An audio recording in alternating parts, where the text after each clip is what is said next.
Hi friends, ఈరోజు Gam Gam Ganesha Telugu movie చూసొచ్చాను. ఈ మూవీ నేను శుక్రవారమే రిలీజ్ అయింది. ఈరోజు చూసొచ్చాను.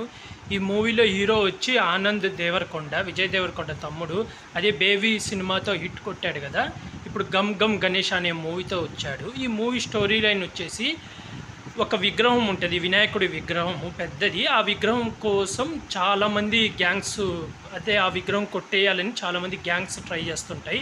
అదే టైంలో హీరో ఒక దొంగ అన్నమాట. హీరో దగ్గరికి ఒక అతను వచ్చి ఆ విగ్రహం కొట్టేస్తే నీకు ఇంత అమౌంట్ అని ఇస్తాను అని చెప్తాడు. దాంతో హీరో కూడా ఆ విగ్రహం కొట్టేయడానికి వెళ్తాడు.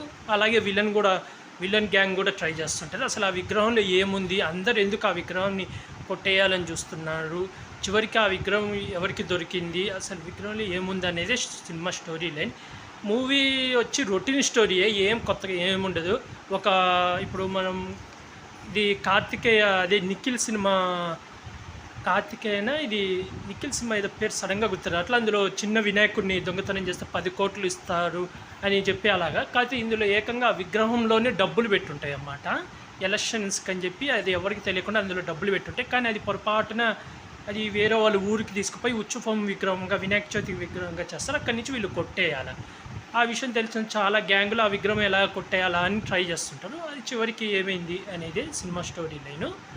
మూవీ అయితే పర్లేదు, బాగుంది. అంటే ఎంటర్టైన్మెంట్ అయితే నాకైతే బాగా నచ్చింది. కామెడీ, ఈ జబర్దస్త్ కామెడీ అని ఇమాయిలా ఏదో ఉంటుంది పేరు, అతను హీరో, వాళ్ళిద్దరి మధ్య వచ్చే కామెడీ సీన్లు అయితే చాలా బాగుంటాయి.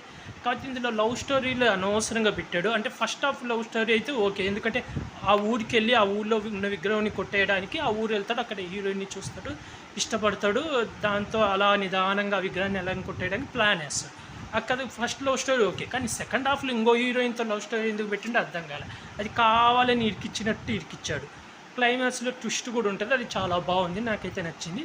మూవీ అయితే పర్లేదు ఫ్రెండ్స్, చూడొచ్చు, వన్ టైం వాచబుల్. నాకైతే బాగా నచ్చింది, ఎంటర్టైన్మెంట్ అయితే బాగుంది. ఫస్ట్ హాఫ్ అంతా కామెడీ, జబర్దస్త్ కామెడియన్ హీరో వాళ్ళిద్దరి మధ్య వచ్చే కామెడీ సీన్లు అయితే చాలా బాగున్నాయి.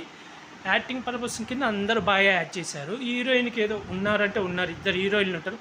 ఫస్ట్ హాఫ్ హీరోయిన్ అయితే ఓకే, ఉన్నందుకు ఒక రీజన్ ఉంది. ఎందుకంటే తన ద్వారానే వాళ్ళ ఇంట్లో ఉంటూ ఆ విగ్రహం ఎలా కొట్టేయాలనే స్కెచ్ చేస్తాడు, అది ఓకే ఫస్ట్ హాఫ్ హీరోయిన్. కానీ సెకండ్ హాఫ్ హీరోయిన్ ఎందుకు వచ్చిందో కూడా నాకైతే అర్థం కాలేదు. అది ఆ సెకండ్ హాఫ్ లవ్ స్టోరీ తీసేసి ఉంటే ఇంకా బాగుండేది, చాలా బాగుండేది.